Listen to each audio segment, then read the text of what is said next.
के बार त्रेता जुग माही, एक बार त्रेता जुग माही। शंभु गए कुंभज ऋषि पानी, शंभु गए कुंभज ऋषि पाही।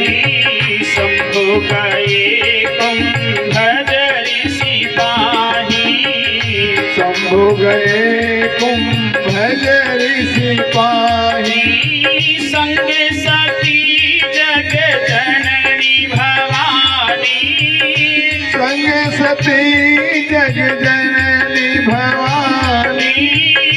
पूजे ऋषि अखिलेश्वर जानी, पूजे ऋषि अखिलेश्वर जानी। नमः शिवाय ओम नमः शिवाय, नमः शिवाय ओम नमः शिवाय। नमः शिवाय ओम नमः शिवाय, नमः शिवाय ओम नमः शिवाय। एक बार की बात है कि देवाधिदेव महादेव कुंभज ऋषि के यहाँ कथा सुनने के लिए जाते हैं। लेकिन देखिए भैया, कथा में जब जाया जाए तो कथा सुनने जब जाया जाए तो कथा सुनने का नियम क्या होता है? बाबा भोलेनाथ से सीख मिलती है। अगर भैया पत्नी है तो कथा में अकेले नहीं जाना चाहिए। आज बाबा भोलेनाथ जब कथा सुनने जा रहे हैं तो बाबा भोलेनाथ अकेले नहीं जा रहे हैं, संग सती जग जननी भवानी, अपूजे ऋषि अखिलेश्वर जानी। बाबा भोलेनाथ के को साथ कौन जा रहा है? जगत जननी जगदम्बा माँ भवानी बाबा भोलेनाथ के साथ कथा सुनने जा रही है। देखिए, कथा में जब भी जाया जाए तो प्रयास ये रहे कि अगर दोनों हैं तो दोनों लोग जाएं। क्यों भैया? देखो, ऐसा है कि कथा में कभी कभी बहुत बड़ी गड़बड़ी भी हो जाती है, और कथा में अगर कहीं गड़बड़ी हो गई भैया तो फिर जल्दी वो सुधरता नहीं है। कैसे? जैसे भैया, एक जगह कथा चल रही थी और उस कथा में देवी जी कथा सुनने आई थी और देवता जी कथा सुनने नहीं आए थे। देवी जी कथा सुनने रोज आती थी और देवता जी भैया कथा सुनने नहीं आवे। तो एक दिन बाबा ने कथा में प्रसंग सुनाया राम जन्म की कथा, और राम जन्म की कथा में बाबा ने सुनाया कि देखो भैया, राजा दशरथ की 3 रानियां थी हैं? अब जब बाबा ने ये कथा सुनाई और सुना करके अंतिम में कहा भैया कि देखिए, अगर कथा सुना जाए तो प्रयास किया जाए कि कथा को जीवन में उतारना चाहिए। अब देवता जी इस कथा को सुन करके जब घर पे पहुंचे तो अपने पत्नी जी से कहा, सुनती हो देवी जी, आज बाबा ने कथा में तो बड़ी विचित्र बात सुनाई। क्या बात सुनाई महाराज? बाबा ने ये सुनाया कि देखिए, राजा दशरथ की 3 रानियां थी। तो देवी जी ने कहा, इसमें कोई बहुत बड़ी बात थोड़ी ना है, ये तो सही बात है, सभी लोग जानते हैं राजा दशरथ की 3 रानियां थी। अरे देवता ने कहा, महाराज ये नहीं, बाबा ने अंतिम में कहा कि कथा को सुना जाए तो जीवन में उतारना चाहिए। अब आप बताओ, अगर कथा के जीवन में उतारे गए तो आप हमारे अकेले हो, अब 2 के व्यवस्था और होना चाहिए। क्यों भैया दयाल हैं? 2 की और व्यवस्था होनी चाहिए, तभी कथा जीवन में उतरेगी। देवी जी ने कहा, ए बाबा ऐसा है, कल आप कथा में नहीं जाओगे, अब कल हम कथा में जाएंगे हैं? अब दूसरे दिन देवता जी नहीं आए, देवी जी कथा में आ गई। और जब देवी जी कथा में आई तो आज शायद बाबा महाभारत की कथा कह रहे थे। अब महाभारत में बाबा ने सुनाया कि भैया भगवती द्रौपदी के 5 पति थे हैं? अब अंत में फिर वही कह दिया कि भैया कथा सुना जाए तो जीवन में उतारना चाहिए। अब आज देवी जी गई और देवी जी ने कहा, सुनते हो जी, आज भी बाबा बड़ी विचित्र कथा सुनाए। क्या सुनाए? बाबा ने कहा है कि पांचों पांडव जो थे उनकी पत्नी जो थी वो द्रौपदी थी। है द्रौपदी के 5 पति थे। तो महाराज अगर कथा जीवन में उतारे के बाद तो आप हमारे यक्के हो 4 के व्यवस्था और हाँ, अगर भैया कथा में ऐसे आप लोग जाओगे एक एक करके तो किसी न किसी दिन बात बिगड़ जाएगी। और तब मत कहना कि कथा में बात बिगड़ गई। इसलिए प्रयास ये किया जाए जब कथा में जाया जाए तो अगर दोनों लोग सकुशल हैं तो दोनों लोगों को कथा में आना चाहिए, तभी कथा सुनने का आनंद मिलेगा। आज बाबा कैसे गए हैं? संग सती जग जननी भवानी, संग सती जग जननी भवानी, ओ संग सती जग जननी भवानी, संग सती जग जननी भवानी, पूजे ऋषि अखिलेश्वर जानी, पूजे ऋषि अखिलेश्वर जानी, पूजे ऋषि अखिलेश्वर जानी। भोले लक्ष्मी नारायण भगवान की जय हो। आज बाबा भोलेनाथ कथा सुनने गए और जैसे बाबा भोलेनाथ कुंभज ऋषि के यहाँ अगस्त जी के यहाँ कथा सुनने गए हैं, अगस्त जी ने देखा कि आज हमारे द्वारे भैया देवाधिदेव महादेव बाबा भोलेनाथ कथा सुनने आए हैं। अपना परम सौभाग्य मान करके बाबा भोलेनाथ को देख करके अगस्त जी ने मंच से ही जिस व्यासपीठ पर बैठ करके कथा हो रही थी उसी व्यासपीठ से बाबा ने प्रणाम किया है शिव जी को। और जैसे ये प्रणाम भैया माता जी को तुरंत संदेह हो गया। देखिए माता जी लोगन के शंका बहुत जल्दी होता है। हाँ, कौनो बात अगर जरा सा पता चला तो शक इनको बहुत जल्दी हो जाता है।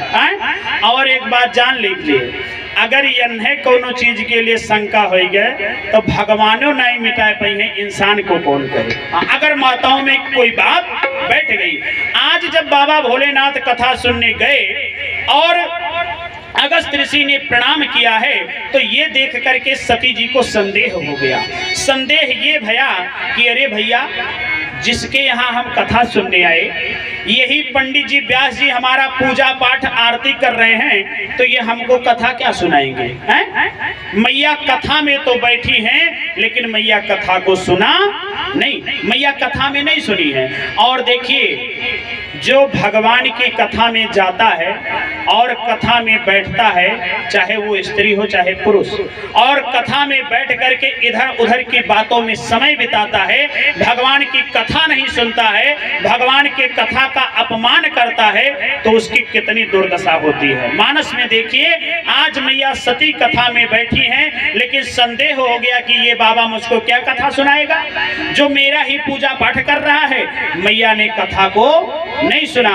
और रामचरितमानस में लिखा बाबा ने क्या कि राम कथा मुनि बरज बखानी, राम कथा मुनि बरज बखानी, सोनी मही से परम सुख मानी, राम कथा मुनि बरज बखानी, सोनी महेश परम सुख मानी, मुनि सन विदा मांगी त्रिपुरा, चले भवन सन दक्ष कुमारी, मुनि सन विदा मांगी त्रिपुरारी, चले भवन सन दक्ष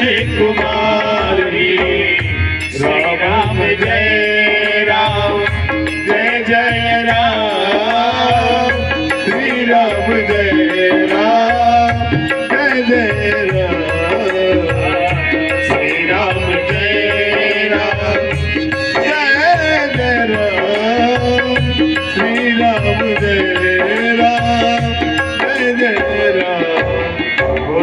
लक्ष्मी नारायण भगवान की जय हो। आज मैया कथा में तो बैठी रही, लेकिन मैया ने कथा को नहीं सुना। और देखिए, अभी जब मैया कथा सुनने जा रही थी तो बाबा गोस्वामी जी ने लिखा क्या, कौन कथा सुनने जा रहा है? संग सती जग जननी भवानी, माँ जगत जननी जगदम्बा माँ भवानी सती कथा सुनने जा रही है।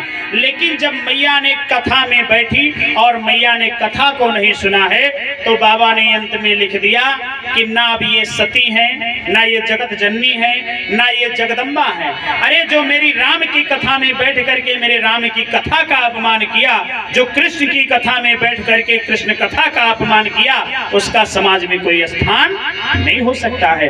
बाबा ने लिखा कि चले भवन संग दक्ष कुमारी। अब ये केवल दक्ष की बिटिया, दक्ष माने होता है चतुर चालाक, एक चतुर चालाक की बिटिया सती जो है ये बाबा भोलेनाथ के साथ जा रही है। अच्छा, सती जी कथा सुन करके वापस भई हैं। और इधर देखिए, जब हम कथा सत्संग में जाएं तो जब कथा सत्संग संपन्न हो और हम अपने घर को निकलें तो मन में विचार क्या होना चाहिए? ये नहीं कि काव बताई बाबा कह रहे हैं 11 बजे तक कथा हुई, अब 12 बजे तक कथा कहीं नहीं, सत्यार कोनो काम तो भाई नहीं है। ये नहीं विचार होना चाहिए। मन में क्या विचार होना चाहिए? वाह, जिस प्रभु की कथा हम सुन करके आ रहे हैं, अभी इसी रास्ते में कहीं उस प्रभु का दर्शन हो जाता तो कितना आनंद आएगा। और ये जिस दिन मन में विचार जागृत हो गया तो नारायण दूर नहीं है, जरूर कहीं न कहीं दर्शन हो जाएगा।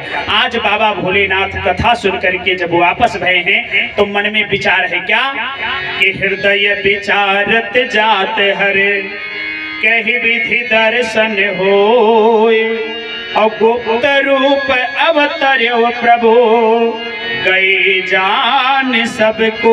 ये मन में विचार था कि वाह, जिस प्रभु की कथा सुनने में इतना आनंद आया, अगर उस प्रभु का ही दर्शन हो जाता तो कितना आनंद आता। और ये कब की कथा है? ये उसी समय की बात है, भगवान का जन्म हो चुका है और पिता के वचनों को मान करके भगवान जंगल में आ गए हैं और पंचवटी से किसी ने मैया जानकी का हरण कर लिया है। और भगवान दोनों भाई राम और लखन एक बिरही की भांति मैया जानकी की खोज कर रहे हैं। कैसे?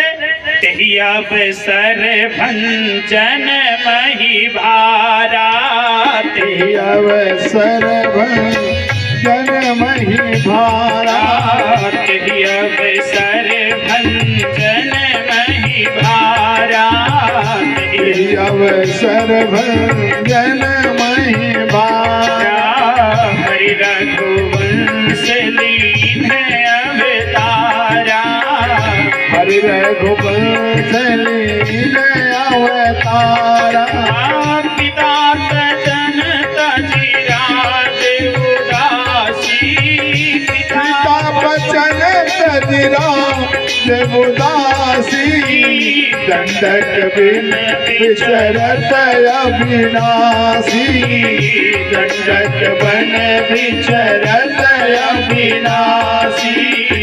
श्री राम जय राम, जय जय राम। बोलिए लक्ष्मी नारायण भगवान की जय हो। ये उसी समय की कथा है कि तेहि अवसर भंजन मही भारा, हरि रघुवंश लीन अवतारा, पिता बचन तज राज उदासी, और दंडक बन विचरत अविनाशी। दंडक वन में आ गए हैं, किसी ने जानकी का हरण कर लिया है। दोनों राम और लखन जानकी जी की खोज कर रहे हैं और बाबा भोलेनाथ कथा सुन करके जा रहे हैं। और मन में विचार है कि हृदय विचारत जात हरे, कही विधि दर्शन होए, और गुप्त रूप अवतर्यो प्रभु, गए जान सब कोई। मन में विचार था और सामने से देखा कि मेरे राम जी जा रहे हैं, लेकिन सोचा कि ना, देखिए इस समय भगवान की लीला चल रही है, अगर मैं सामने से जा करके मिलता हूं तो भगवान के लीला में व्यवधान आएगा, इसलिए शिव जी पास में नहीं गए। पाप शिव जी दूर ही से तुरंत क्या किए, हाथ जोड़े हैं और हाथ जोड़ करके दो रही से कहा क्या, कही सच्चिदानंद जग पावन, कई सच्चिदानंद जग पावन, अस कही चले मनोज सावन, अस कही चले मनोज सावन। बोलिए लक्ष्मी नारायण भगवान की जय हो। बाबा ने दूर ही से कही सच्चिदानंद जग पावन। बाबा भोलेनाथ भैया दूर से राम जी को प्रणाम किया और जैसे राम जी को प्रणाम किया तैसे मैया सती का शंका और बढ़ गया है?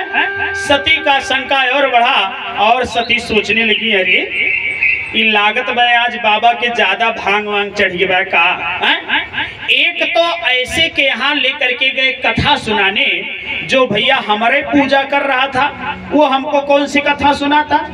और दूसरी बात ये नहीं समझ में आ रही है कि ये रास्ते में दो बच्चे भटक रहे हैं और इनको सच्चिदानंद कह करके ये प्रणाम कर रहे हैं। अरे महाराज, इस संसार में देवाधिदेव महादेव बाबा भोलेनाथ हमारे पति हैं, इनसे बड़ा देवता कौन हो गया, समझ में नहीं आ रहा है। तब तक मैया सती को रहा नहीं गया। मैया सती ने बाबा भोलेनाथ से कहा, बाबा हमको समझ में नहीं आ रहा है कि ये दो जो बच्चे जा रहे हैं इनको आप क्यों प्रणाम कर रहे हैं, सच्चिदानंद जग पावन कह करके आपने प्रणाम क्यों किया, आपसे भी कोई बड़ा है क्या। शिव जी ने सोचा, अरे सती जी को लग रहा है कोई भ्रम हो गया है, सती जी को ये प्रश्न नहीं करना चाहिए था। शिव जी ने कहा कि देवी जी को बात बताओ, आप कथा में गई थी तो कथा सुनी हो कि नहीं। सती जी ने कहा, अरे बाबा, अरे मने हम ना कथा सुनबे, आपसे ज्यादा तो हम मन लगा कथा सुनत रहे। तो बाबा ने कहा, देवी जी यदि आपने इतना मन लगा करके कथा सुना तो फिर ये प्रश्न क्यों हो रहा है? अगर आपने कथा सुना है देवी जी तो ये वही राम जी है जिनकी हम कथा सुन करके आ रहे हैं, वही राम जी हैं, मेरे प्रभु हैं, मेरे इष्ट हैं और ये जंगल में भटक रहे हैं। देखिए राम जी का और शिव जी का आपस में तीन संबंध है, तीन संबंध, एक दो नहीं तीन है। कौन कौन से? सेवक स्वामी सखा सिय प्रिय के, सेवक स्वामी सखा सिय प्रिय के, सेवक स्वामी सखा सिय प्रिय के, सेवक स्वामी सखा सिय प्रिय के, निरुपद विधि सब तुलसी के, निरुपद विधि सब तुलसी के, श्री राम जय राम जय जय राम, श्री राम जय राम जय जय राम। तीन संबंध है आपस में शिव जी के और राम जी के, सेवक स्वामी और सखा। राम जी शिव जी को अपना सेवक मानते हैं और शिव जी राम जी को अपना सेवक मानते हैं। राम जी शिव जी को अपना सखा माने मित्र मानते हैं और शिव जी राम जी को अपना मित्र मानते हैं। और ये दोनों स्वामी भी हैं, शिव जी राम जी को अपना स्वामी मानते हैं और राम जी शिव जी को स्वामी मानते हैं। तीन संबंध, सेवक स्वामी सखा सिय पी के। आज शिव जी ने कहा, देवी जी अरे वही राम जी हैं जिनकी हम कथा सुन करके आ रहे हैं। सती जी को और संदेह बढ़ गया। सती जी ने कहा, अरे प्रभु अच्छा एक बात बताओ, ये अगर राम जी हैं तो ये जंगल में क्यों भटक रहे हैं, क्या कारण है? सती जी ने जब पूछा तो शिव जी ने कहा, देखिए देवी जी ये भगवान की लीला चल रही है और इस लीला में ये हुआ है कि इनकी एक पत्नी है जिनका नाम है जानकी जी, सीता जी, और पंचवटी से किसी दुष्ट ने आकर के सीता जी का हरण कर लिया है और ये दोनों बच्चे उन्हें सीता का खोज कर रहे हैं। सती जी को और भी आशंका और संदेह बढ़ गया। सती जी सोचने लगी, बताओ ये भगवान हो सकथिन हैं? इनकी पत्नी गायब हो गई, इन्हें खुद नहीं पता ये कैसन भगवान है? ये भगवान नहीं हो सकते हैं। अब सती जी को बार बार संदेह हो रहा है और शिव जी बार बार समझा रहे हैं कि हे देवी जी संदेह ना करो। देखिए देवी जी, संत पर, ग्रंथ पर और भगवंत पर, इन तीन चीज पर कभी संदेह नहीं करना चाहिए और इन तीनों चीज की कभी परीक्षा नहीं लेनी चाहिए। और जिसने जिसने भी संत का, ग्रंथ का, भगवंत का परीक्षा लिया है उसका आज तक कल्याण नहीं हुआ है। इतिहास उठा करके देख लो, रावण और कंस जैसे नहीं बचे तो और सब में क्या रखा है। कभी संत की, ग्रंथ की, भगवंत की परीक्षा नहीं लेनी चाहिए, इन पर संदेह नहीं करना चाहिए। ये परीक्षा के विषय नहीं अपितु ये प्रतीक्षा के विषय हैं, इनका बैठ करके इंतजार करना चाहिए। सती जी को बार बार बाबा सुना रहे हैं इधर उधर की बातें, लेकिन सती जी को विश्वास नहीं हो रहा है। अंत में शिव जी ने कह दिया, देवी जी जो तुम्हारे मन अति संदेह हो तो तीन जाए परीक्षा ले। जब तुम्हारे मन अति संदेह हो तो तीन जाए परीक्षा ले। तो तीन जाए परीक्षा ले। बोली लक्ष्मी नारायण भगवान की। आज बाबा भोलेनाथ ने कहा कि देवी जी अगर मेरे कहने से तुम्हारा संदेह नहीं जा रहा है तो तुम जा करके परीक्षा ले लो, अभी दूध का दूध, पानी का पानी अलग हो जाएगा। सती जी ने कहा, ए बाबा हम परीक्षा लेने तो जाएंगे ही, लेकिन आप भी हमारे साथ परीक्षा लेने चलो, हमारे साथ आप भी चलो। शिव जी ने कहा, देवी जी एक बात बताओ, भैया कोई जरूरी है कि अगर पत्नी बीमार हो तो पति भी दवा खाए? है ये कोई जरूरी है? अरे पत्नी बीमार है तो पत्नी दवा खाए, पति क्यों खाएगा? है देवी जी मुझको कोई संदेह नहीं है, अगर आपको भ्रम है, आपको संदेह है तो आप जाकर के भगवान की परीक्षा ले लो। और अगर तुमको ऐसा लगता है कि मैं यहाँ से चला जाऊंगा कैलाश तो मैं तुमको विश्वास दिलाता हूँ क्या, तब लगी बैठी रहा हूँ बट छाई। आज बैठी रहा हूँ बट छाई। तब लगी बैठी रहा हूँ बट छाई। तब लगी बैठी रहा हूँ बट छाई। जब लगी तुम्हें आई हो मोरी पाई। जब लगी तुम्हें हो मोरी पाई। हे देवी जी जब तक तुम लौट करके नहीं आती हो तब तक मैं इसी पट वृक्ष के नीचे बैठ करके तुम्हारा इंतजार करूंगा। आज शिव जी ने आदेश दे दिया कि जा करके तुम परीक्षा ले लो। सती मैया को मौका मिला है और सती भगवान का परीक्षा लेने चली गई हैं। और बाबा भोलेनाथ मन में विचार कर लिया, क्या वही है सही जो राम रचि राखा, को करी तर्क बढ़ा वही शाखा। माता जी लोगन से ज्यादा तर्क कुतर्क नहीं करे चाहिए। जब ये बात ना माने तो इन्हें छोड़ दो, जोन मन हुए तोन करो, देखा जाए जोन हुए। आज शिव जी ने छोड़ दिया, देवी जी तुम्हारी जो इच्छा जाकर के परीक्षा ले लो, वही है सोई जो राम रचि राखा, को कर तर्क बढ़ा वही शाखा।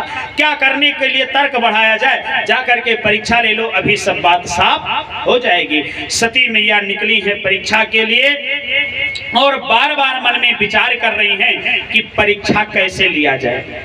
अब राम जी की परीक्षा कैसे लिया जाए। मानस में बाबा ने लिखा, क्या पुनि पुनि हृदय विचारी करी, धरि सीता कर रूप, आगे हुई चल पंथ तेहि, जहि आवत नर भूप। आज मैया सती के मन में विचार आया कि इस समय इनकी पत्नी सीता गायब हो गई है, तो मैं एक काम करती हूँ, मैं सीता का स्वरूप बना लेती हूँ और यदि ये भगवान होंगे तो पहचान जाएंगे ये मेरी सीता नहीं है। और अगर अगर ये साधारण कोई होगा तो अभी दौड़ करके हाय सीते कह करके गले से लगा लेंगे, 1 मिनट में परीक्षा हो जाएगी, कोई बहुत बड़ी बात नहीं है। आज सीता जी का स्वरूप बनाई है और सीता जी का स्वरूप बना करके मैया सती ने बहुत बड़ी भूल कर दी, क्योंकि अभी हमने बताया राम जी का शिव जी का आपस में 3 संबंध, एक स्वामी का भी संबंध है। राम शिव जी के स्वामी इष्ट देवता हैं राम जी, और इष्ट देवता के पत्नी का स्वरूप सती जी बना ली है। सती जी स्वरूप बनाई है और जा करके आगे सामने रास्ते में बैठ गई। लेकिन भैया राम जी सीधे साधे मर्यादा में रहने वाले देवता, राम जी ने सोचा भैया कोई जरूरी नहीं है कि एक व्यक्ति कुएं में कूदे तो बुद्धिमान व्यक्ति भी पीछे कूद जावे, प्रयास करना चाहिए कि निकाला जाए, अगर न निकाल सको तो खुद न कूद जाओ, है? ये बुद्धिमानी का कर्तव्य है। राम जी ने सोचा कोई बात नहीं, अगर सती जी गलती की हैं तो वही गलती मैं क्यों दोहराऊं। राम जी ने सोचा कि लाओ मैं ही रास्ता बदल लेता हूं। राम जी अपने रास्ते को बदल लिए। सती जी को लगा शायद हमको देखे नहीं कहा, अब सती जी कूद करके जा करके फिर भगवान के रास्ते में बैठी। और देखिए मानस में बाबा ने लिखा कि राम जी को कौन कहे, पहले में जो पीछे भैया लक्ष्मण चल रहे थे, लक्ष्मण दीख उमाकृत भेषा, लक्ष्मण जी पहले में पहचान गए कि ये उमा सती जी कहाँ भटक रही हैं, लेकिन लक्ष्मण जी कुछ बोले नहीं। क्यों? क्योंकि लक्ष्मण जी ने सोचा कि भैया ये भगवान की लीला चल रही है, हो सकता है कोई ऐसी भी लीला भगवान की हो जिसमें सती सीता बन के आएंगी। अब जो भगवान को करना होगा वो भगवान करेंगे। अब जब मैया बार बार दौड़ करके राम जी के रास्ते में आ रही हैं तो राम जी ने सोचा अब हम कितना रास्ता बदलेंगे भैया। तो राम जी ने तुरंत क्या किया, हाथ को जोड़ लिया और हाथ जोड़ करके मैया को प्रणाम किया। कैसे? जो जोरी पानी प्रभु की है प्रणाम, जोरी पानी प्रभु की है प्रणाम, जोरी पानी प्रभु की है प्रणाम, जोरी पानी प्रभु की है प्रणाम, पिता समेत लीन निज नाम, पिता समेत लीन निज नाम, पिता बहोरी कहाँ सके तो बहोरी कहाँ भी सके तो, बिने अकेले फिरही के तो, बिपिन अकेले फिरही के बोले देवाधिदेव महादेव की। जय हो। आज मैया ने जा करके जैसे परीक्षा लेने गई है, राम जी को लगा कि अब ये पीछा छोड़ने वाली नहीं है। राम जी ने हाथ जोड़ा, माता जी प्रणाम, ये समझ में नहीं आ रहा है आप ये जंगल में कहाँ भटक रही हो। माता जी तुमको नहीं पता, अरे इस जंगल में स्त्रियां चुराई जाती है, स्त्रियां, और मेरी गायब हो गई है, मुझको डर है कहीं बाबा भोलेनाथ की भी न गायब हो जाए। इस समय बाबा भोलेनाथ कहाँ हैं, अकेले कहाँ भटक रही हो। अरे भैया जैसे सती जी को सांप सूंघ गया हो, सती जी को कुछ समझ में नहीं आवे, सती जी वहां से भगना चाहिए। तो राम जी ने भी सोचा कि सती जी आई थी मेरा परीक्षा लेने, तो हम ऐसे वैसे परीक्षार्थी थोड़ी ना है, अब लाओ थोड़ा परीक्षा दे दिया जाए। तुलसीदास बाबा ने लिखा कि मैया जिस रास्ते से भागना चाहती हैं उसी रास्ते में क्या देखती हैं कि जहाँ चित्त वहीं तहाँ प्रभु आसीना, जहाँ चित्त वहीं तहाँ प्रभु आसीना, से वहीं सिद्ध मुनीस प्रवीणा, से वहीं सिद्ध मुनीस प्रवीणा, से वहीं सिद्ध प्रभु से मुनीसा, से वहीं सिद्ध मुनीस प्रवीणा, जहाँ चित्त वहीं तहाँ प्रभु आसीना, जहाँ चित्त वहीं तहाँ प्रभु आसीना, से वहीं सिद्ध मुनीस प्रवीणा, से वहीं सिद्ध मुनीस प्रवीणा। मैया जिधर भगना चाहती हैं उधर ही देखती हैं कि कि राम जी का दरबार लगा है और देव यक्ष गंधर्व किन्नर मिलकर के राम जी की सेवा कर रहे हैं। मैया बौखला गई हैं और जब राम जी को लगा कि अब बात बिगड़ जाएगी तो राम जी ने अपनी माया को समेटी है और मैया ने नयन मूंद बैठी मग माही, रास्ते में आंख बंद करके बैठ गई हैं। और जैसे बैठी हैं तैसे राम जी ने अपने लीला को समेटा है और लीला को समेटते ही जब सती जी अब आंख खोली है तो कहीं कुछ दिखाई नहीं दिया। अब देखिए सती जी सोचने लगी अब जा करके हम कौन सा मुंह शिव जी को दिखाएंगे, शिव जी को मैं जा करके क्या बताऊंगी। लेकिन अब सोच रही हैं कि किसी प्रकार से बात छुप जाती तो बड़ी बात होती। बनावटी हंसी लेकर के अब मुस्कुराते हुए भैया शिव जी के पास जाकर के पहुंची हैं सती जी। और जैसे जाकर के पहुंची शिव जी ने देखा तो शिव जी ने तुरंत पूछा कि हे देवी जी, गई समीप महेश तब हंसी पूछी कुशलात, अलीन परीक्षा कमन विधि कहु सत्य सब बात। हे देवी जी, आप गई थी, परीक्षा हो गया। सती जी सरासर झूठ बोल गई, 100% झूठ बोल गई। सती जी ने कहा प्रभु अरे हम परीक्षा लेंगे, आपने जब कहा था कि वो भगवान हैं तभी हमको विश्वास हो गया था। और देखिए देवी जी, हम प्रभु जी, हम स्त्रियों का स्वभाव होता है, हम जब किसी से प्रणाम करते हैं तो अपने आंचल से आशीर्वाद लेते हैं। बाबा हमने कोई परीक्षा नहीं लिया। शिव जी ने कहा तो परीक्षा नहीं लेना था तो गई क्यों थी? तो सती जी ने सरासर झूठ बोला और कहा प्रभु कछु न परीक्षा ली गोसाई, कछु न परीक्षा कछु न परीक्षा ली गोसाई, कछु न परीक्षा ली गोसाई। हीरे प्रणाम तुम्हारी हिनाई, हीरे प्रणाम तुम्हारी हिनाई। तब शंकर क्यों धर धाना, तब शंकर क्यों धर ध्याना। सती जो चरित सब जाना, सखी जो की चरित सब जाना। बोलिए देवाधिदेव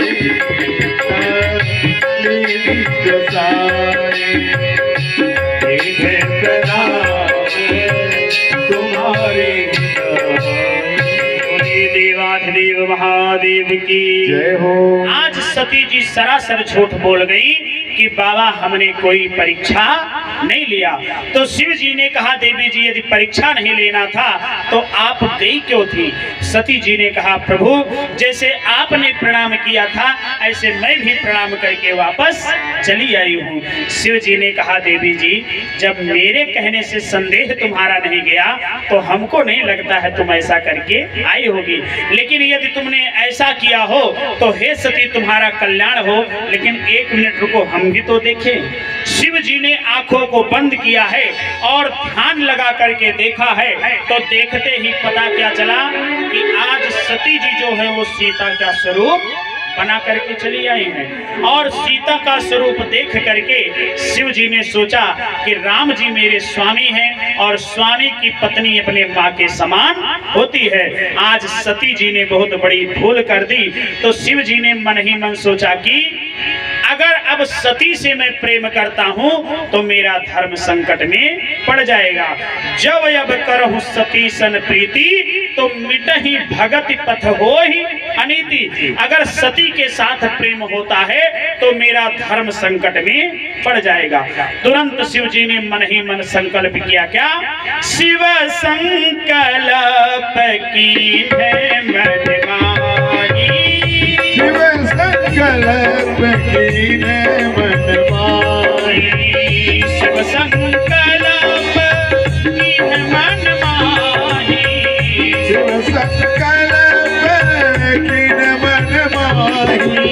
यह तन सती बेटे अब नाही, यह तन सती बेटे अब नाही।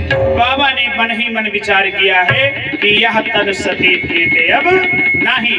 देखिए, यहाँ शिव जी ने सती का परित्याग नहीं किया है, अपितु शरीर सती के उस शरीर का परित्याग किया है। क्योंकि सती जो है, इनका जब जब जन्म होता है तब तब ये केवल शिव जी को ही ब्याही जाती हैं और दूसरी जगह इनका विवाह नहीं होता है। तो इस कारण से शिव जी ने केवल सती का परित्याग किया है, सती के उस शरीर का। यह तन सती भेटे अब नहीं। और बरनत पंथ विविध इतिहासा विश्वनाथ पहुंचे कैलासा। बाबा कैलाश पर पहुंचे हैं और कैलाश पर पहुंच करके बाबा ने समाधि लगा ली है। 87,000 वर्षों की समाधि लगी है।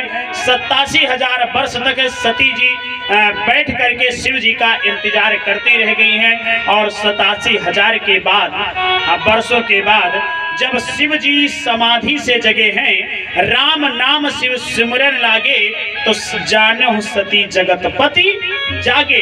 शिव जी आज जगे हैं और राम राम करना शुरू किए हैं, तो सती को लगा कि मेरे प्रभु जग गए हैं। तो 87,000 वर्षों के बाद जगे हैं। सती ने तुरंत हाथ जोड़ा है और हाथ जोड़ करके निवेदन किया। क्या?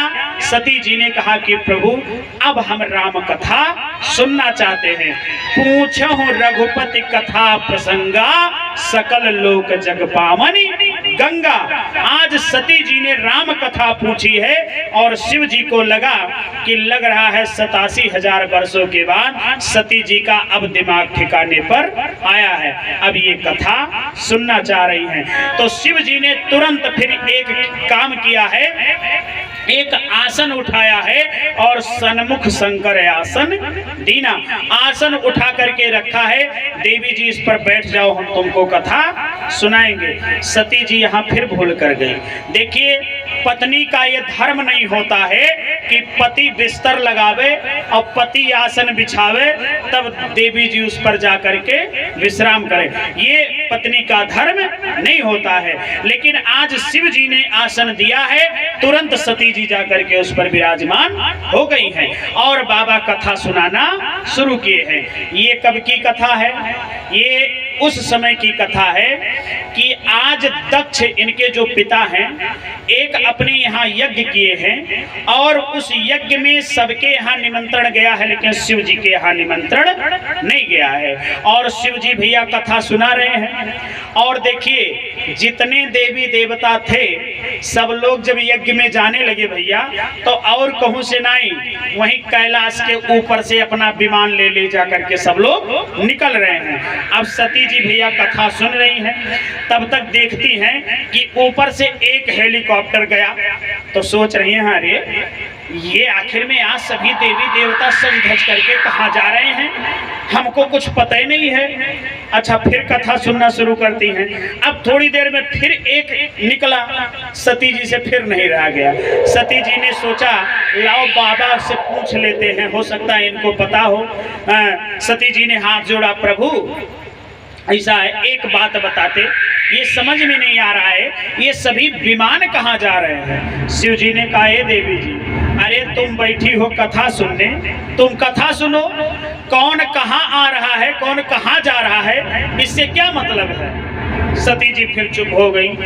अब कुछ देर फिर बीता, अब दोबारा फिर वही प्रश्न सती जी कर बैठी कि बाबा हमको बता दीजिए कि आखिर में ये सब लोग कहाँ जा रहे हैं। शिव जी ने अंत में कहा, देवी जी देखो, तुम्हारे पिता दक्ष जो हैं वो एक यज्ञ किए हैं और उस यज्ञ में सभी देवी देवताओं के यहाँ निमंत्रण आया है, सभी लोग उस यज्ञ में जा रहे हैं। तो सती जी ने कहा, बाबा तब तो हमको भी चलना चाहिए उस यज्ञ में। शिव जी ने कहा, हाँ हाँ, काहे नहीं चलना चाहिए, बिल्कुल चलना चाहिए। लेकिन देवी जी, कोई निमंत्रण आवे, कोई कार्ड आवे, अरे कुछ नहीं आवे तो कम से कम एक फोन तो आने चाहिए है? तब निमंत्रण में चला जाए। सती जी ने कहा, देखिए शिव जी, ऐसा है, पहली बात तो आप जानते ही हैं कि हमारे पिता जो दक्ष हैं उनकी मैं सबसे छोटी बेटी हूँ, मुझसे वो बड़ा प्रेम करते हैं।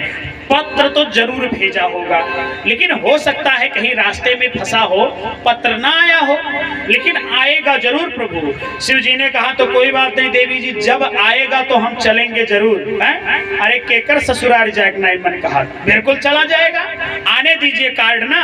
सती जी ने कहा बाबा कार्ड वार्ड आता रहेगा, तब तक हम लोग चलते हैं। शिव जी ने कहा देवी जी हम तो जाने वाले नहीं हैं, अगर बिना बुलाए आपको जाना है तो आप जाओ, लेकिन मैं जाने वाला नहीं हूँ। देखो देवी जी इसमें कई कारण हो सकता है। पहली बात तो ये हो सकता है कि जो आयोजन किया है, हो सकता है उतनी व्यवस्था उसके पास ना हो, उतने लोगों को ना बुला सके, तो उसने सीमित लोगों को बुलाया हो।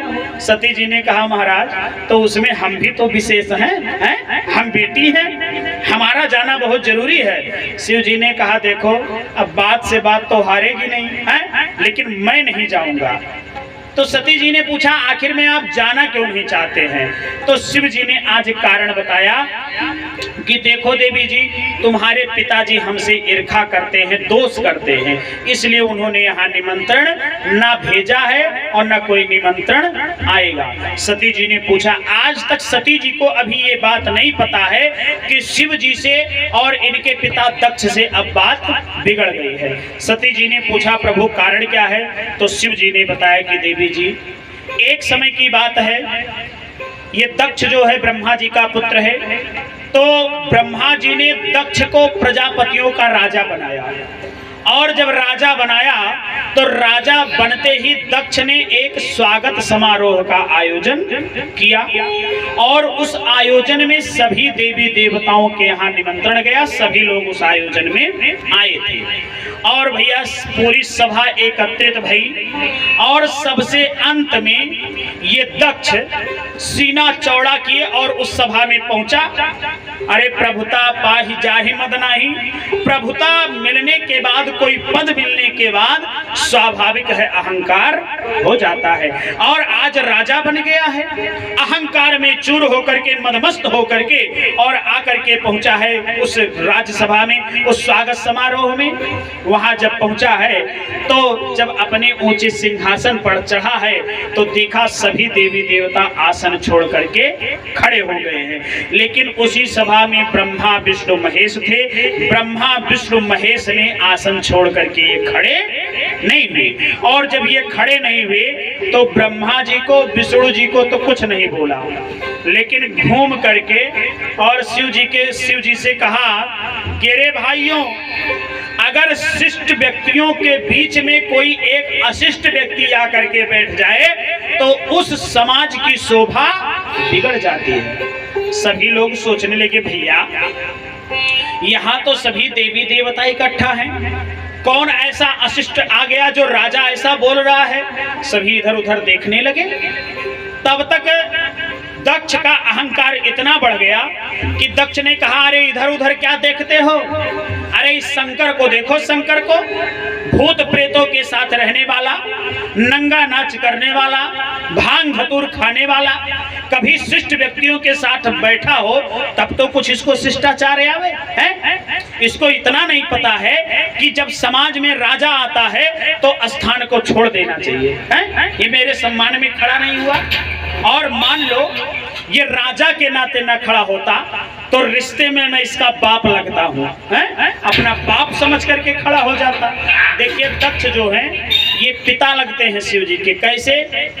क्योंकि दक्ष ने अपने पुत्री का विवाह, सती का विवाह शिव जी के साथ किया है, और जो पत्नी का पिता होता है उसको धर्म पिता कहा जाता है। तो मैं इसका बाप हूँ, कम से कम बाप के नाते खड़ा हो जाता।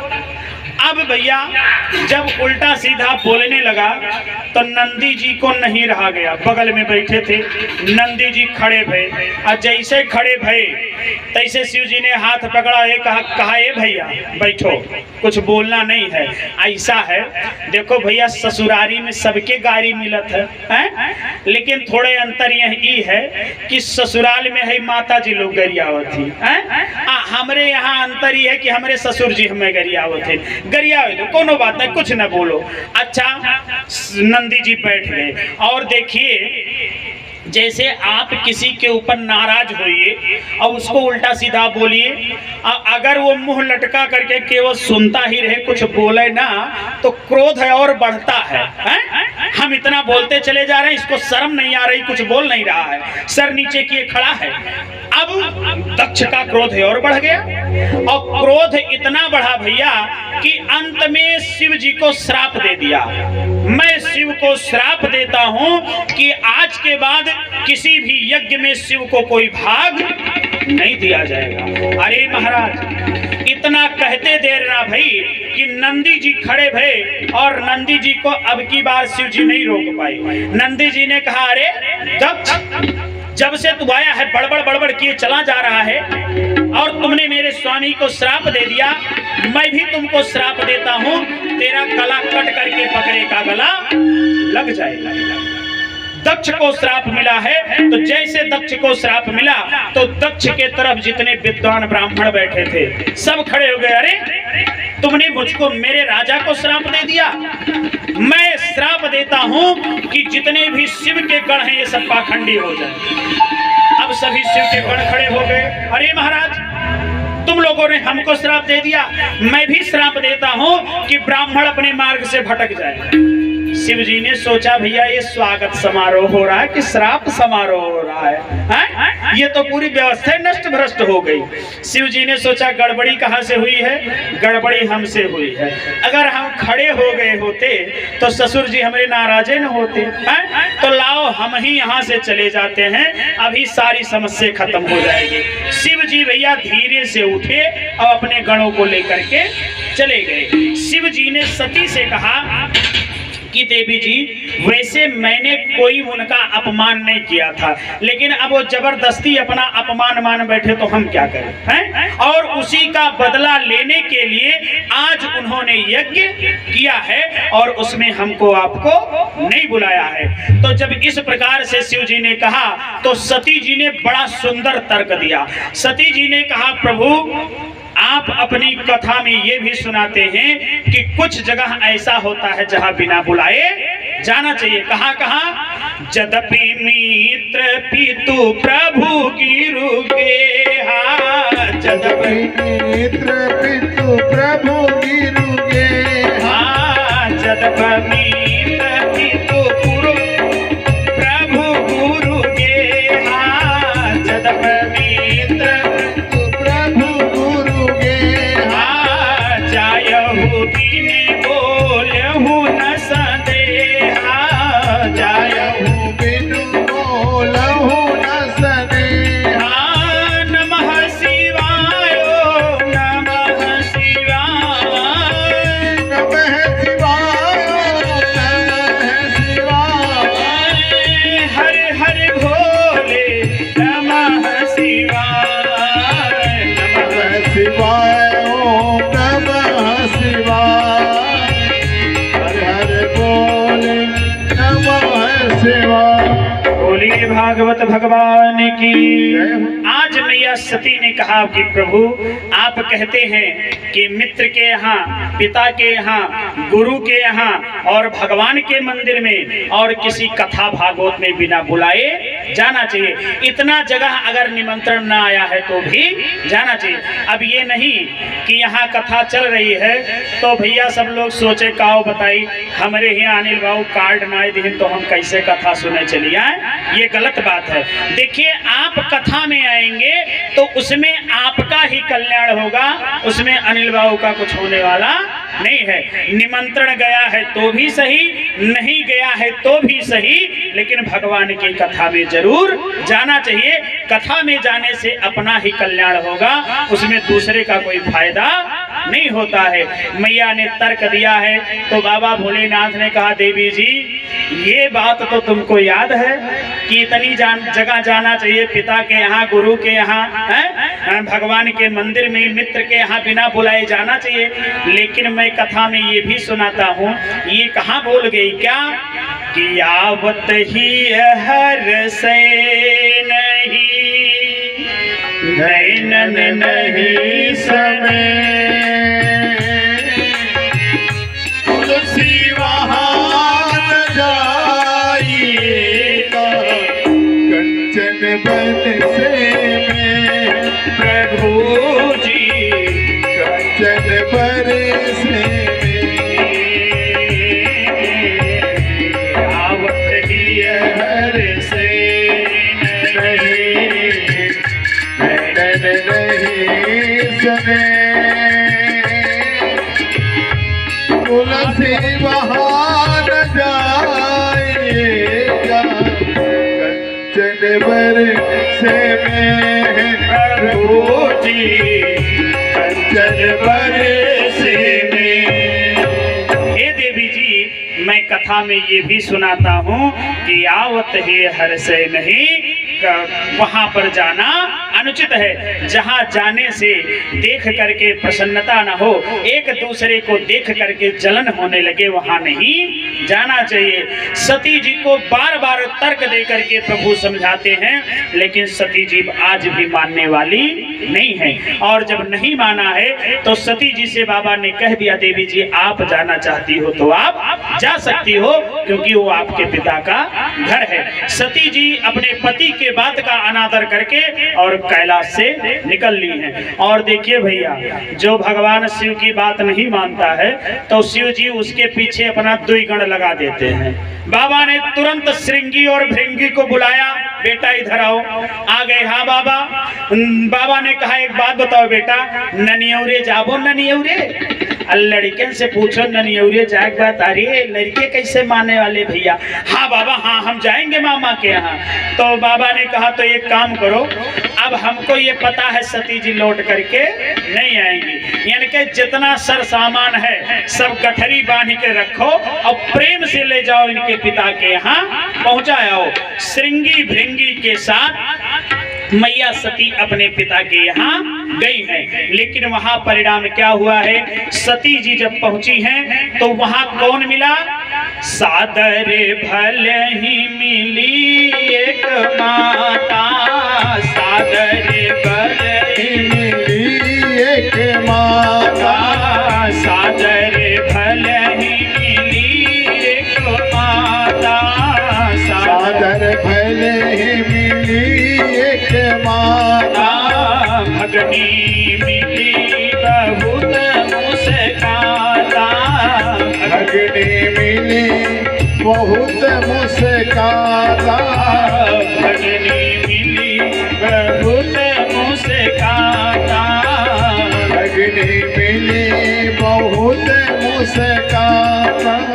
नमः शिवाय ओम नमः शिवाय, नमः शिवाय ओम नमः शिवाय, हरे हरे भोले नमः शिवाय, नमः शिवाय ओम नमः शिवाय, हरे हरे भोले नमः शिवाय। बोलिए सच्चिदानंद भगवान की जय हो। आज जा करके बड़े प्रेम से मैया पहुंची हैं तो सादर भले ही मिली एक माता। माता जी बड़ी प्रेम से मिली हैं, लेकिन इनकी जितनी और बहनें थी भैया, बहनें हंसी मजाक करना शुरू की। बहनों को पता है कि सती जी के यहाँ निमंत्रण नहीं गया है। एक बहने आकर के कहती है, बहन सुने रहन तोहरे यहाँ न्योतवे नहीं गए रहा। अच्छा कोनो बात ना, ठीक बा, बढ़िया है। पिताजी का घर है, आ गई तो बढ़िया। अब देखिए कैसा व्यंग लगा रही, निमंत्रण तो नहीं, अच्छा कोई बात नहीं, आ गई हो तो बहुत बढ़िया है। एक आकर के कहती है, अच्छा ये बताओ बहन, अरे तोहरे वह अब ही वैसे रहा थे कि कुछ कपड़ा उपड़ा सियाए हैं? एक आकर के पूछती है, देवी जी अरे कुछ गेहूं कटा के वही भंगिए धतूरे से आजो काम चलत बा।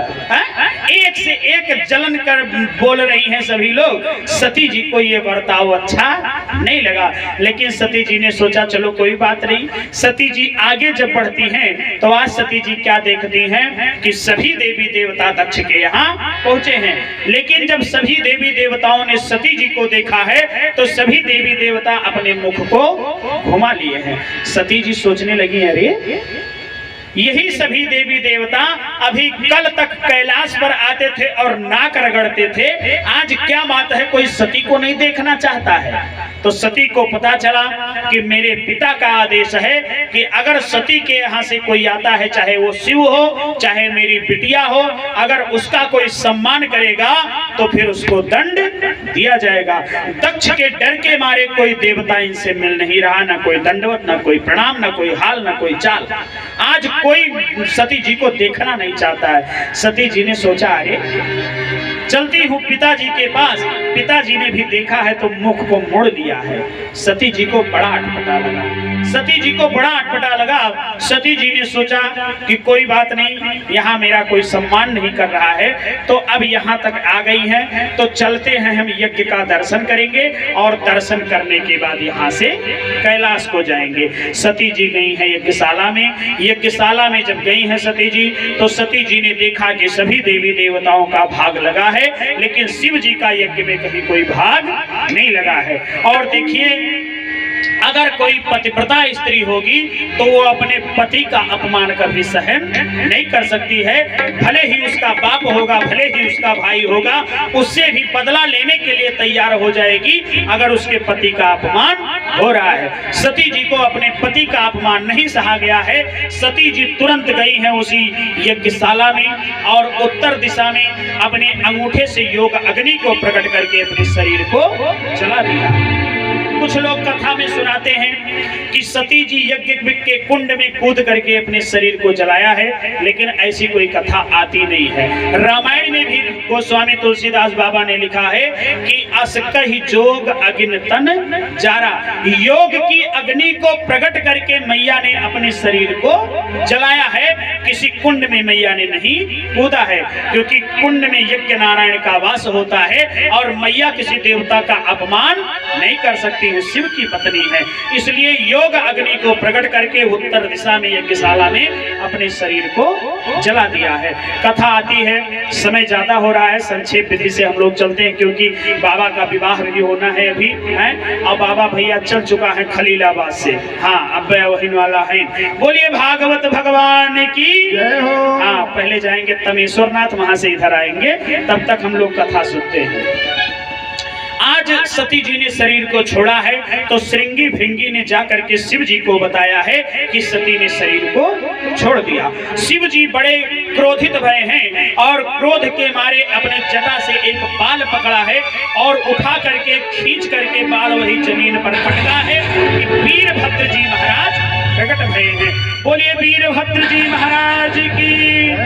वीरभद्र जी महाराज प्रकट भय हैं और वीरभद्र जी को आदेश किया है बाबा भोलेनाथ ने कि जाकर के दक्ष का यज्ञ विध्वंस कर दो।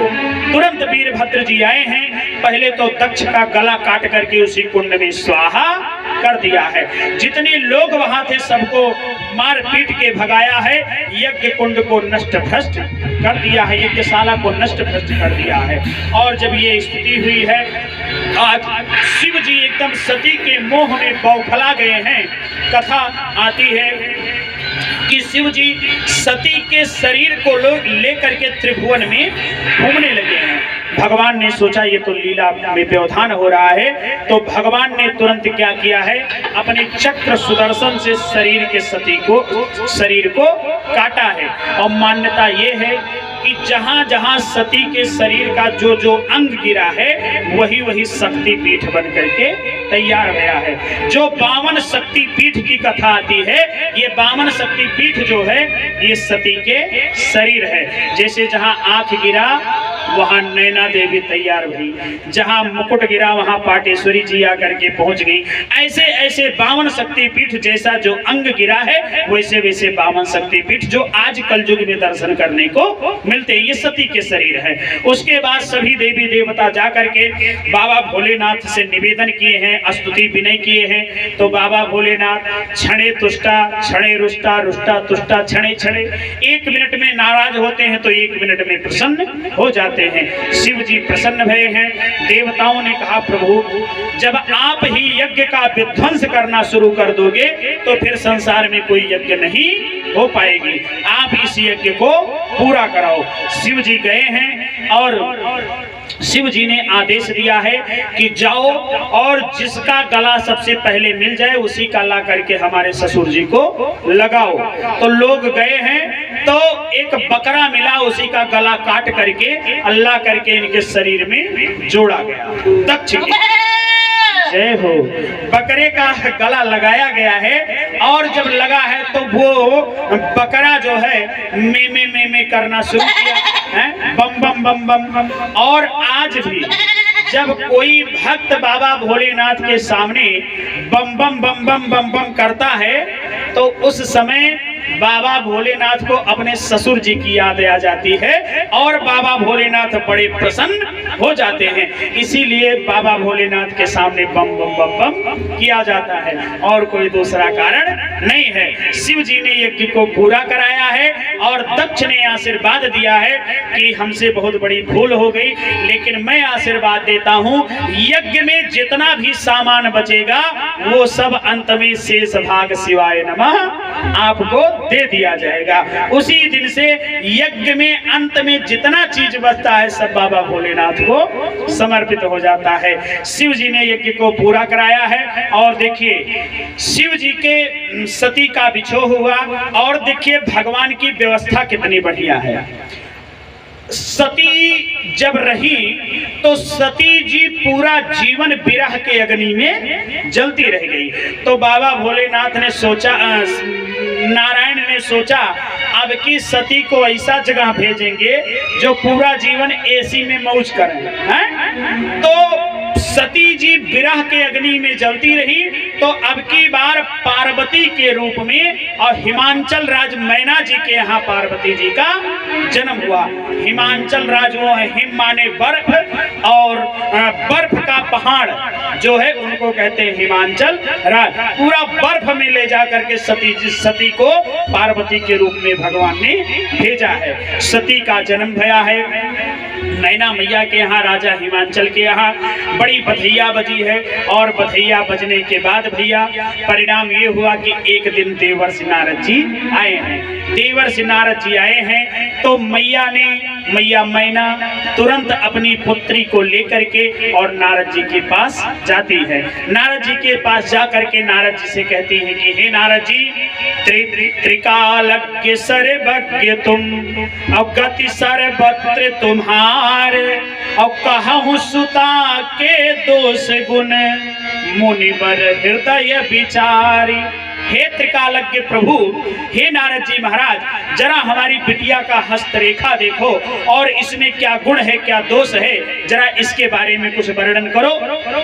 नारद जी ने उस बिटिया को देखा है तो देख करके बड़े प्रसन्न भये हैं और नारद जी ने कहा कि हे मैया देखो ये जो तुम्हारी बिटिया है इसमें किसी प्रकार का कोई अवगुण नहीं है, सब लक्षण संपन्न कुमारी हुई है संतत प्रिय ही प्यारी और चिर अहिबात इसका जो इसमें सकल सुलक्षण सुता तुम्हारी। हे देवी जी ये जो तुम्हारी बिटिया है पार्वती ये सभी सुलक्षणों की खानी है, इसमें किसी भी प्रकार की कोई कमी नहीं है और इसका नाम जो है नाम उमा अंबिका भवानी नारद जी ने नामकरण किया है। उमा नाम रखा है लेकिन कहा है आगे चल करके इनके एक नाम 1000 नाम 108 नाम पढ़ते जाएंगे।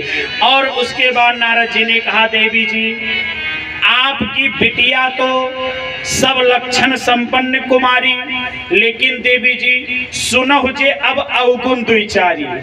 माता जी ने कहा बाबा ये कौन मेरे भाग्य रेखा बता रहे हैं, एक तरफ कह रहे हैं सब लक्षण संपन्न कुमारी और दूसरी तरफ कह रहे हैं कि इसके जो 2-4 अवगुण है वो भी सुनो। माता जी ने कहा बताओ बाबा अवगुण क्या है। तो नारद जी ने कहा देवी जी आपकी बिटिया जितने गुणी है इसका पति उतने ही गुणी मिलेगा। हाँ बिटिया जितने लक्षणों की खान्य है उतने कुलक्षण भरा होगा इसके पति में। पति इसका कैसा होगा भैया, जोगी जटिल अकाम मन अन्न गण मंगल बेस अवश्य स्वामी यही का मिलई कि परिहस्त यसरेख, हे मैया इसका जो पति होगा वो कैसा होगा? जोगी होगा, जटिल होगा, आगामी होगा, नग्न वेश धारण करने वाला होगा, माता पिता का कुछ पता नहीं होगा, ऐसे इसको पति मिलेगा। मैया मैना ने सर पे हाथ रखा, अरे राम मेरी सुकोमल सी बिटिया और ऐसे पति के साथ कैसे गुजारा होगा? हे बाबा एकर कोनो उपाय नहीं बा, कोनो पूजा पाठ कराए दी जाए तो ठीक हो जाए। तो नारद जी ने कहा देवी जी उपाय है, लेकिन पूजा पाठ से नहीं, अगर तुम्हारी बिटिया चाहे तो उपाय कर सकती है। क्या उपाय करना है?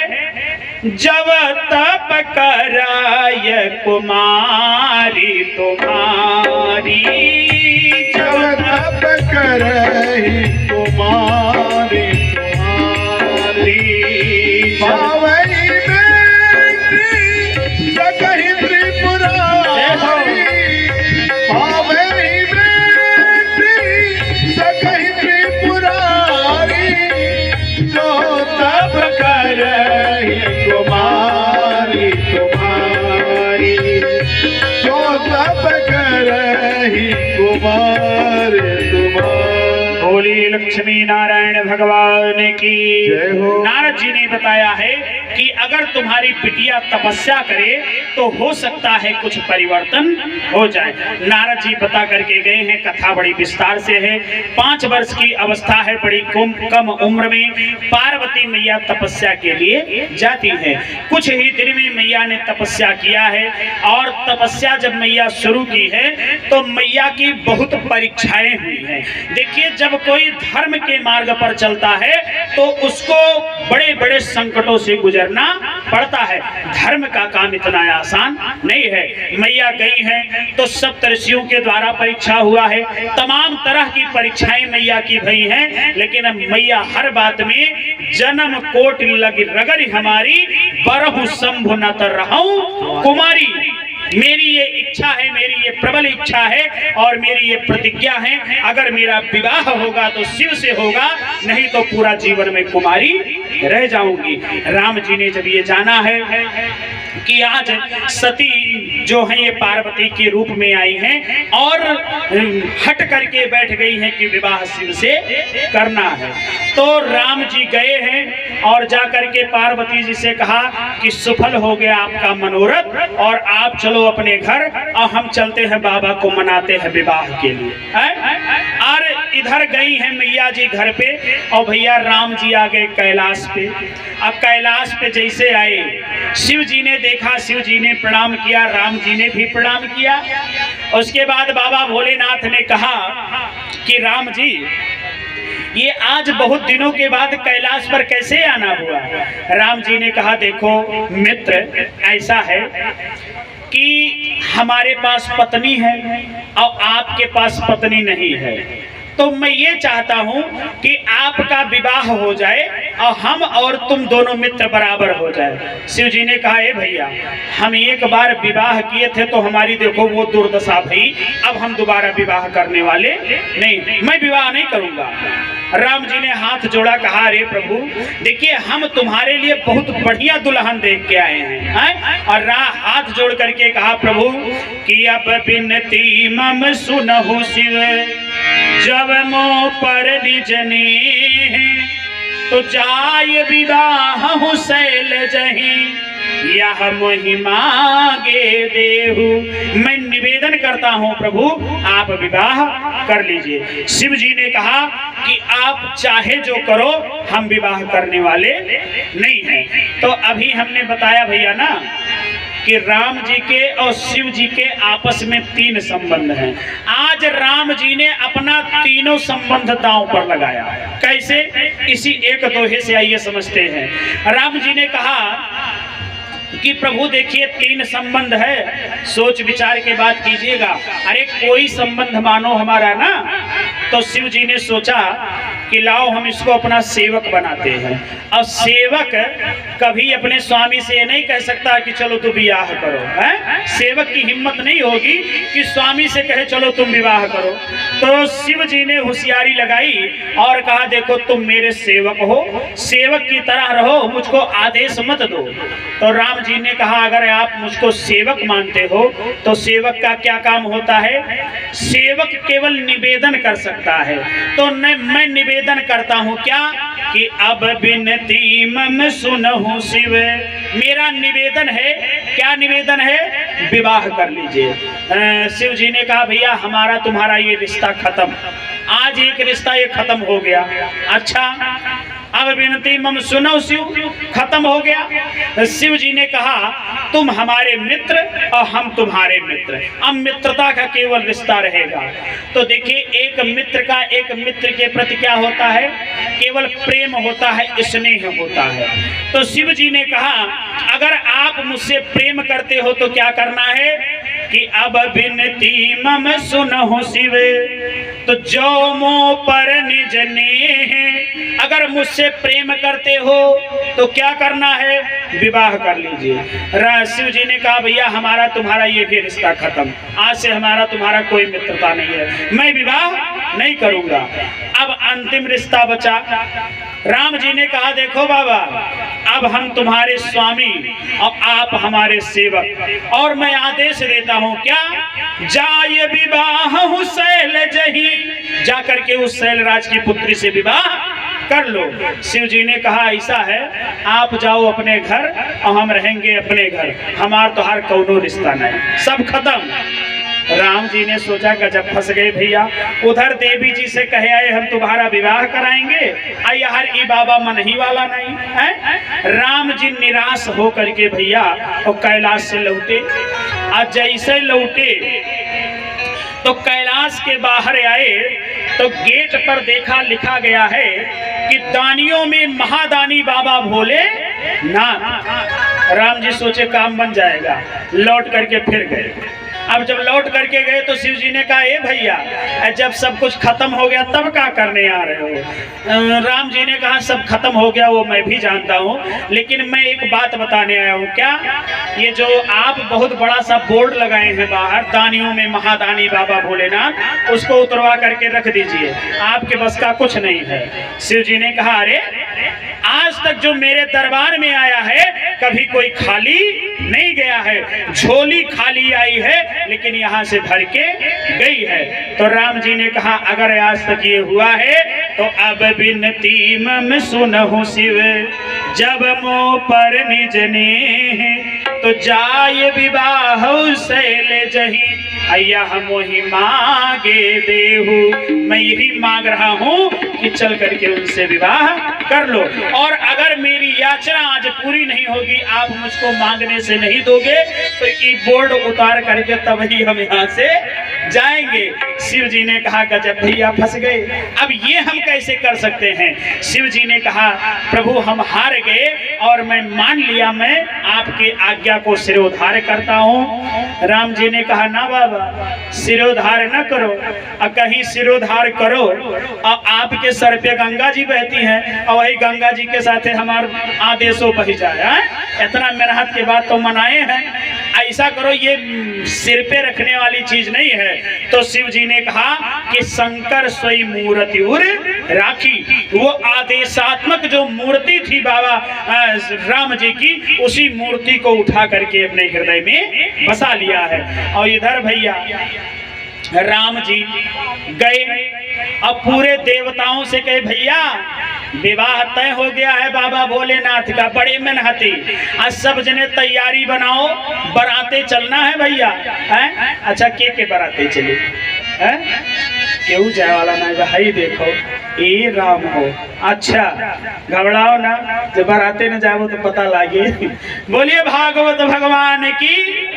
आज पूरे देव समाज में हल्ला मचा है कि भैया बहुत दिन के बाद आज हमारे देव समाज में विवाह होगा। और देखिए भैया आज लोग कहते हैं कि अब बारात में पुरुष से ज्यादा स्त्री जाती है? लेकिन ये आज के बात नहीं है, यही ब्याहे से शुरू है। यही शिव जी के विवाह से केवल देवता ही बारात नहीं गए थे, सभी देवियां भी बारात में गई थी। अब भैया दिव्य तैयारी बनना शुरू भैया। जितने देवता थे भैया सभी लोग अपना, कोई शेरवानी बनवा रहा है तो कोई कोट पैंट बनवा रहा है भैया। पूरे हरिहरपुर के जितना टेलर भैया सब बिजी हैं बारात का कपड़ा बनाने में। आहई माता जी लोग भैया हरिहरपुर, नाथ नगर, मोहली, खलीलाबाद, अरे ब्यूटी पार्लर में लाइन लगी है भैया। तीन तीन दिन बाद नंबर आ रहा है, बारात चलना है, जम करके सजावट हो रही है देव समाज में। लेकिन भैया बाबा भोलेनाथ के यहाँ न क्यों आगे न क्यों पीछे। अब दूल्हे को कौन सजाता है? अरे दूल्हे की माता जी हो, बुआ हो, बहन हो, भाभी हो, चाची हो, चाचा हो, ये सब मिल करके दूल्हे को सजाते हैं। यहाँ बाबा भोलेनाथ के भैया न आगे न पीछे, क्यों भैया नहीं। भोले बाबा को कौन सजावे? और सब अपने अपने में मस्त। इधर समय आया विवाह का भैया, सभी देवी देवता अपना अपना वाहन लेकर के, किसी का ऐरावत हाथी है तो कोई गरुड़ पर सवार होकर के, कोई किसी पर सवार होकर के, सब कैलाश की गुफा में आकर के पहुंचे और इंतजार कर रहे हैं भैया बाबा निकलें तब बारातें चला जाए। और इधर क्या हुआ, शिव जी चुपचाप अपने सिंहासन पर बैठे कैलाश पे। शिव जी से सभी लोग कहे भैया तैयार हो जाओ, बारात चलना है। शिव जी ने कहा हाँ रुको, तैयार होते हैं। शिव जी ने तुरंत अपने 2 गणों को बुलाया है और गणों को बुला करके श्रृंगी और भृंगी से कहा भैया एक लोग चले जाओ कहाँ? अयोध्या। एक लोग चले जाओ बनारस। आज जितना ताजे मुर्दे जले हो सबकी राख लेकर के हमारे पास आओ। दोनों चेले बाबा के गए हैं और उस भस्म को लेकर के आए हैं और बाबा को सजाना दोनों लोग शुरू किए हैं। कैसे? शिव ही शंभु गण करहि सिंगारा, शिव ही शंभु गण करहि सिंगारा, शिव ही शंभु गण करहि सिंगारा, शिव ही शंभु गण करहि सिंगारा, जटा मुकुट अहि मोरि सवारा, जटा मुकुट अहि मोरु सवारा, कुंडन कंकन पहिरे प्याला, कुंडल कंकन पहिरे ब्याला, तन विभूति पटके हरि छाला, तन विभूति पटके हरि छाला, करले कंठ उर नर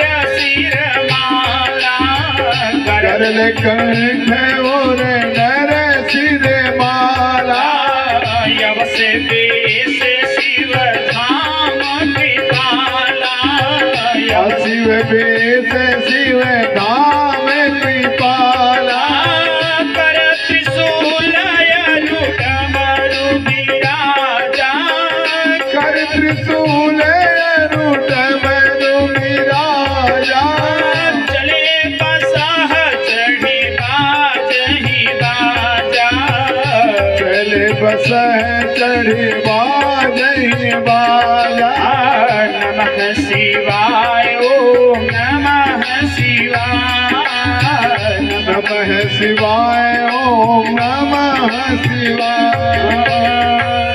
आज बाबा का दिव्य श्रृंगार शुरू हुआ है भैया। कैसे?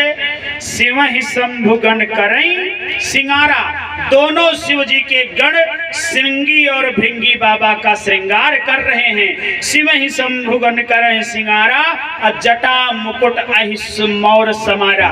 मौरा के जगह पे भैया बड़का करियवा नाग लगाया गया। सेहरा के जगह पे भैया छोट छोट सांप पकड़ के यक्के में सबके मूड़ी बांध के आगे से लटकाया गया। अब बड़का भैया धमीना सांप जनेऊ के जगह पर लगा दिया गया।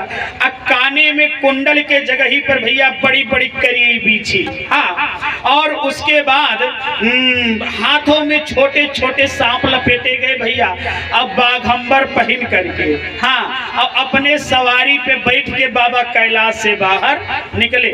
बाबा की सवारी क्या है भैया? माता जी लोग कहते हैं स्कॉर्पियो, बताओ ले हाल है। बाबा की सवारी है बुढ़वा बैल। नंदी जी पर बैठ करके बाबा बाहर आए हैं। और जब भैया बाहर आए तो सभी देवताओं ने जब शिव जी के इस वेश को देखा तो सभी लोग सोचे ए भैया लागत में बियाह नहीं हो पाए। हाँ, इतना दिन से तैयारी बनायन 10-20 हजार रुपया खर्च किहन बाराती चले खाते, लागत भाई एक्को टिकिया फुल्की चाउमीन नहीं मिले। हाँ, ये दुल्हा जाए। हाँ हाँ, ये दुल्हा जाएगा भैया। तो यह दुल्हा किए बियाह करे? तो देखिए भैया, बाराती बड़ा होशियार होते। बाराती का खाली खाए से मतलब हो तो बियाह हो चाहे ना, इसे कोनो मतलब नहीं हो। विवाह उवाह से कोई मतलब नहीं होता है। अब शिव जी से सभी लोगों ने कहा कि ऐसा है बाबा, हम लोग चलते हैं और जनवासे की व्यवस्था देखते हैं और आप लोग जो है आप भी पीछे पीछे बारात लेकर के आओ। आइए चलिए सभी लोग चलते हैं बाबा के बारात में। डम डम डमरू बजावेला हमार जोगिया। हाँ हाँ, प्रेम से सभी लोग चलते हैं बाबा जी के बारात में एक भजन के माध्यम से। अब बाबा जी की बारात आ रही है, संभल के रहिएगा। काहे जानते हैं बाराती में बहुत लोग हैं भैया, कैसन कैसन है न तबे पता चले। हाँ, अरे डम डम डमरू बजावेला हमारी जोगिया, डमरू बजावेला हमारी जोगिया। ओ डमरू बजावेला हमारी जोगिया, हमारी जोगिया हो, हमारी जोगिया हो, हमारी जोगिया हो। डम डमरू बजावे हमारी जोगिया हो। डमरू बजावे हमारी जोगिया। अरे अगर भगवान ने हाथ दिया है तो थोड़ा हाथ ऊपर कर लें, जैसे मुंह लटका के बैठे हुए, जैसे मान लें कहीं उसमें आए हुए हैं। दोनों हाथ उठाए सिरे से आसमान में, किसी का हाथ नीचे ना हो, सबका हाथ ऊपर हो। कहते हैं जिसका हाथ सबसे ऊपर होता है सबसे ऊपर जाता है, मतलब ऊपर जाने की मतलब तरक्की करता है। तो दोनों हाथ पर हो, हाथ नीचे ना हो, ताली साथ मिलकर बजे। और टिम टिम डमरू बजावे हमारी जोगिया, डमरू बजावे हमारी जोगिया, हमारी जोगिया हो, हमारी जोगिया हो, हमारी जोगिया हो, हमारी जोगिया हो। डिम डिम डमरू बजावेला हमारी जोगिया, डिम डिम डमरू बजावेला हमारी जोगिया, डमरू बजावे।